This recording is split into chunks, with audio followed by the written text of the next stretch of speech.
this dream, will it ever end for me? I don't have the will to know. Can you help me see that my body keep you warm? Let my essence be your breeze. Can you hear me calling? Please look out for me. Can you set me free? Will you take my soul away? Casting me in cold, bury me in bones, rest eternally. Will you take me home? Can we see the moon again? Dancing in the dark till we fall apart. I can't end this dream.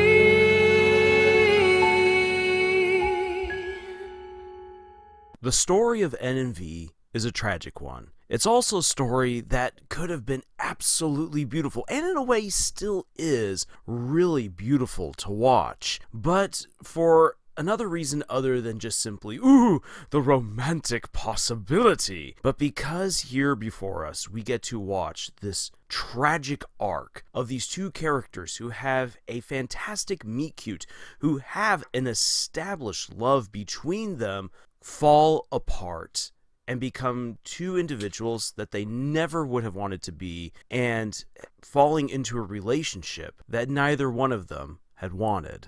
In some of the videos that I've already done this month, I have looked at toxic relationships in fiction. What can be done with them? Why we should be cautious of them? What is their potential and what is their downfall? And then I've looked at a fantastic depiction of a toxic romance in Miss Heed from Villainous. And then I had a look at a fantastic reversal of a toxic relationship to a wholesome relationship in Please Don't Tease Me, Miss Nagatoro. But in this video today, I want to look at taking a wholesome relationship and sliding it into toxicity, but doing it not because you want to spicing up the romance by making it awful, which is stupid. That's a horrible thing. I hate it when fans do that to fantastic couples, and I especially hate it when creators are like, you know what, I felt like I just needed to destroy this couple. They were too perfect. Oh, that annoys me so much. Instead, what we see here in Murder Drones is we see Liam Vickers taking a fantastic couple and destroying them because of what it sets up for the story. Hi there everyone, Lars here from Camille's Harem, not just a podcast by novice writers for novice writers, but also a YouTube channel by novice writers for novice writers, because writing is an adventure, it's more fun with friends, and this right here is the romantic analysis that Murder Drones needs.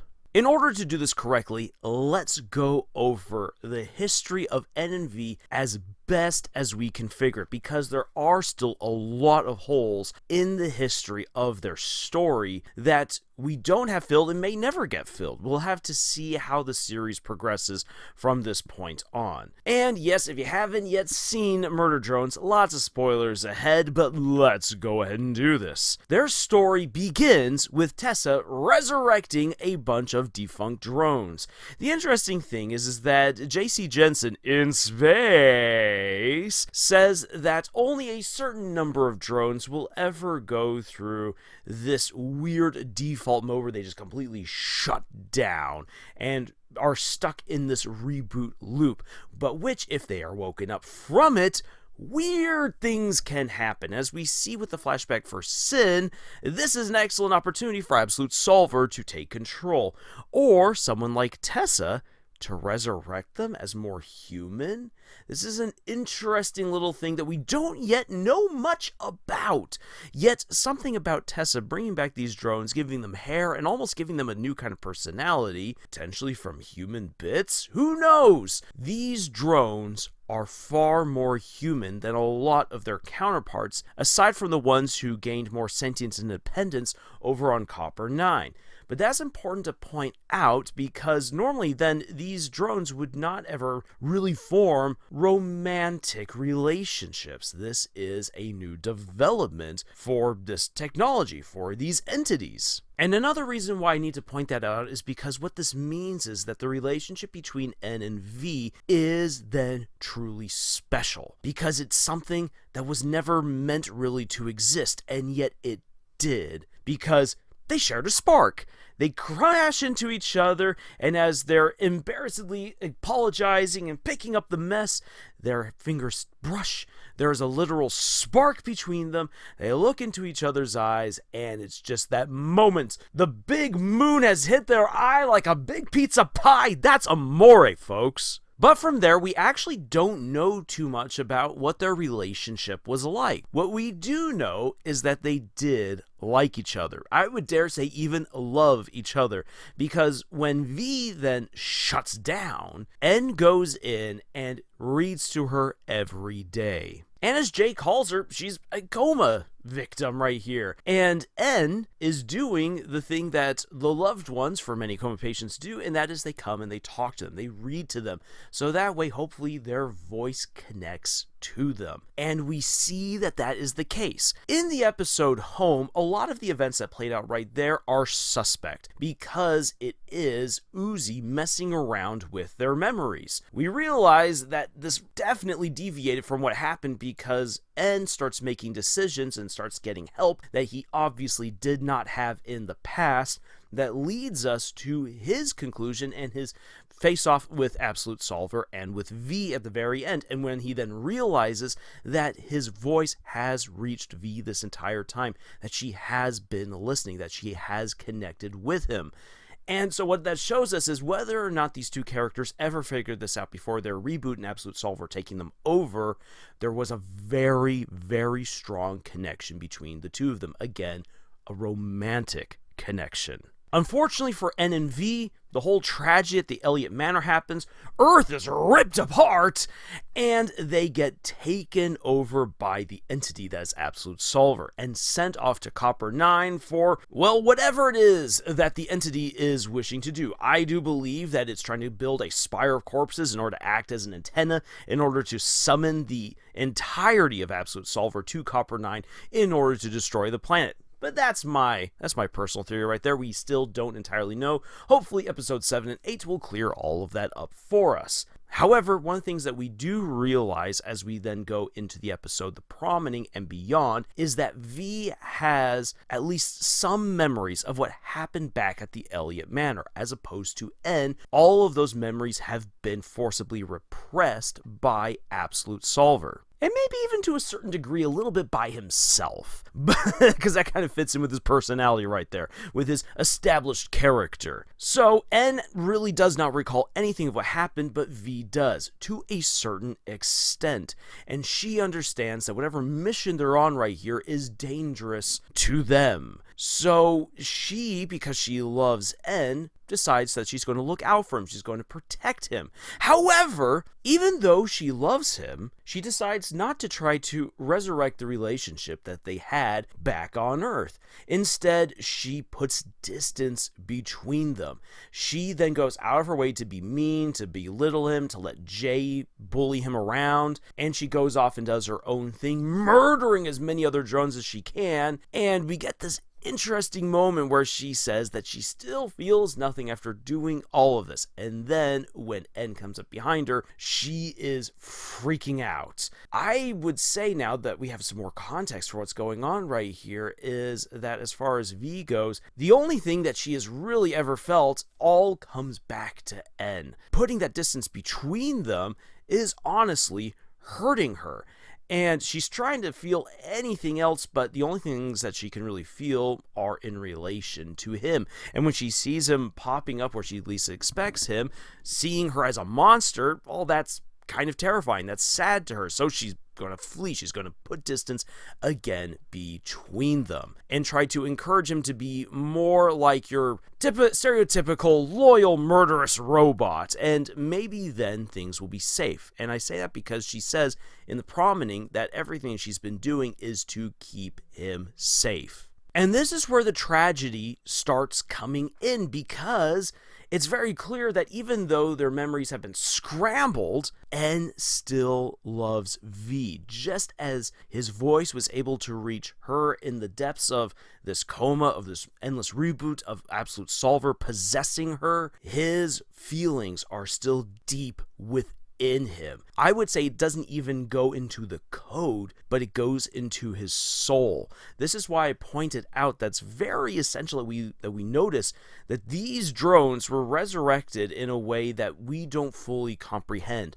We get glimpses of human pieces, and it looks as though it's very likely that something more human is within the specific drones that Tessa brought back, as opposed to any of the other drones that we have seen thus far. So I would take that as that there's a very good humanish soul within N, a lover, not so much a fighter, who has that connection to V, regardless of whatever Absolute Solver does to him. And so it's absolutely tragic that V puts the distance between them, because she does not want to get hurt and she does not want him to be hurt. Because whatever happened back at the Elliott Manor, and we see a glimpse of this in the episode Home, Absolute Solver used their relationship against them by using V to torture and kill N. And there's a good chance that it was done multiple times because of all the corpses that we find in the basement.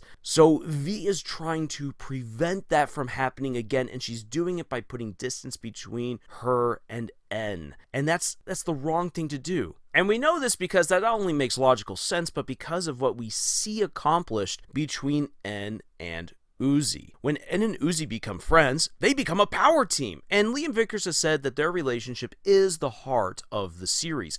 These two can do anything when they are together, which makes them very, very shippable. It's one of the reasons why the Newsy ship arguably is the most popular ship in the entire series. They just work so well together, and they're able to accomplish so much. And as their relationship deepens, you see that V, who was off to the side in the pilot and in the second and third episodes, even more so, as their relationship deepens, V comes physically closer to N, and yet she slowly grows further and further away from N than she ever had been before, because Uzi begins crowding her out, because V starts getting jealous, because V then starts actively doing things that upsets N rather than repairing their relationship.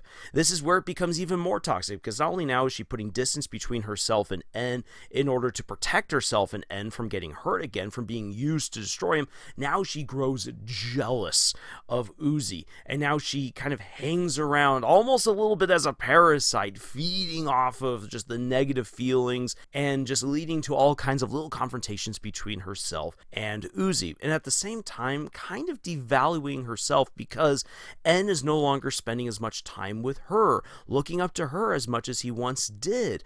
There were those little moments where she's like, that's the N that I know and love, and I want to be around that, but because of how she was treating him, she was inevitably pushing him away. And so all of this is just becoming horrible and, well, convoluted. Now then, I will say this, it's not just V's fault. To a certain extent, it's also N's. Remember, I said earlier that N does repress some of his own memories. N is liable to repressing his own feelings if he feels that he should be hurt. And while he's able to be open to Uzi, he's never able to accomplish that really with V. It takes him a little while to begin expressing a little bit more of his opinions towards V, but he never expresses how he actually feels about her to her, because he just feels like there's never going to be any chance. She's just going to brush it off, which she normally does, and so he backs off. Rather than being a fighter for what he really believes in, for what he really feels some of the time,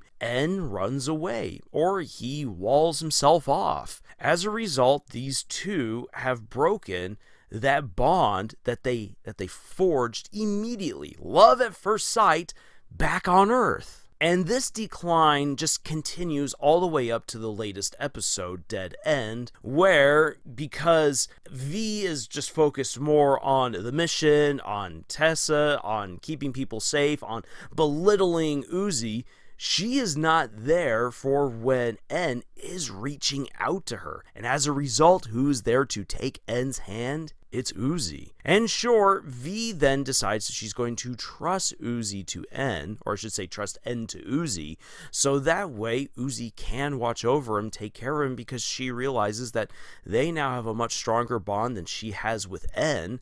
And also, she realizes that because N does care about her, and because of her connection to Absolute Solver, she's like, look, if N wants to be happy, and if we're going to solve any of this, it has to be N and Uzi who goes on. And while they're being crowded by the Sentinels, she makes that choice, and she decides to sacrifice herself. Now, I still stand by the fact that there's a very, very good chance that she's going to return, because there's multiple ways for her to return: via cloning, Jay coming and rescuing her, or her core assimilating the Sentinels and rebuilding V's body. There's all different kinds of things that could happen that allow for V to return. However, at this point, basically it seems as though their relationship has been severed, and we see N absolutely break down at that prospect, because N does care for V. Well, if it's not romantic anymore, it's definitely a strong friendship. They have a long connection, and after regaining some of his memories in the previous episode, N really does realize, holy cow, she and I have such a long history together. I've forgotten. She is arguably my closest friend other than Uzi. She's definitely my longest friend. I don't want to lose that. Or you can argue that no, he actually still loves her deep down. There is that connection through their souls, but that's now being robbed from him, taken from him. And because he walled himself off, because these two didn't actually spend any time together furthering their relationship for all of these years, and now it's just snip, it's gone, that's tragic. That's awful. That's traumatic. But there's one other thing that I want to point out that really, in my opinion, makes this traumatic. What I said earlier is that N and Uzi get along really well together, and as a result, they are a dynamic duo. They are a powerhouse team. When you combine Uzi's spunk and smarts with N's disassembly drone abilities, boom, they can do whatever it is that they gotta do. The thing, though, is that we see how capable V is.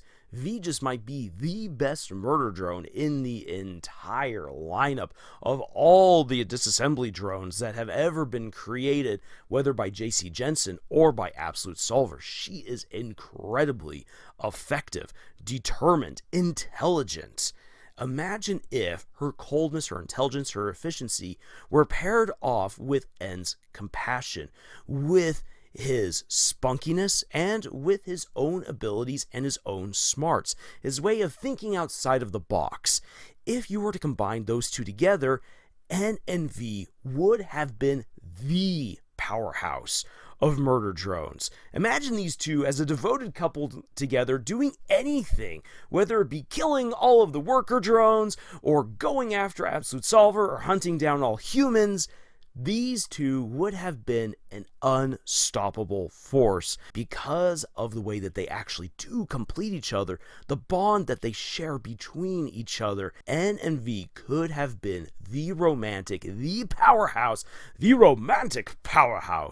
of this entire series, but it was destroyed by not just Absolute Solver, but by the choices of both characters. Now, for my fellow Envy shippers out there, I will say this. That doesn't mean that this is all over, because if we do get a second season, and if it turns out anything like what I've been thinking, with characters getting sucked in black holes, going out across the galaxy, meeting clones, and so forth, there are opportunities for N and V to rekindle that kind of relationship. No ship is safe at all in this story. All ships might sink even, but there is still a chance. And that's kind of beautiful right there. It's something interesting to think about. But we do need to consider what Liam Vickers has been doing with the story.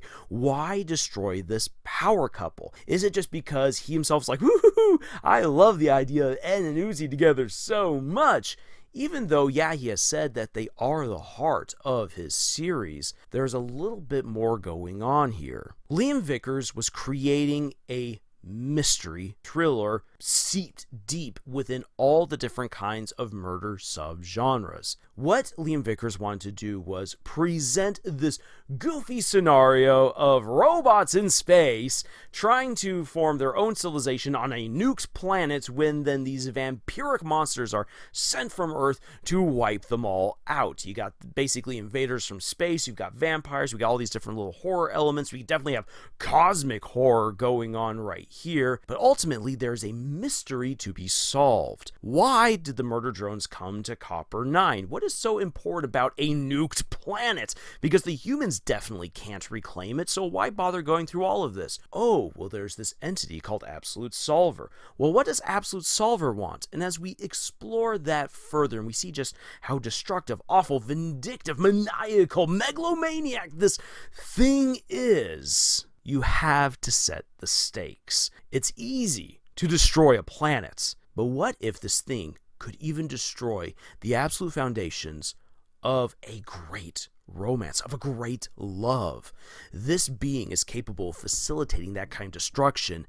En and Uzi's relationship is at stake.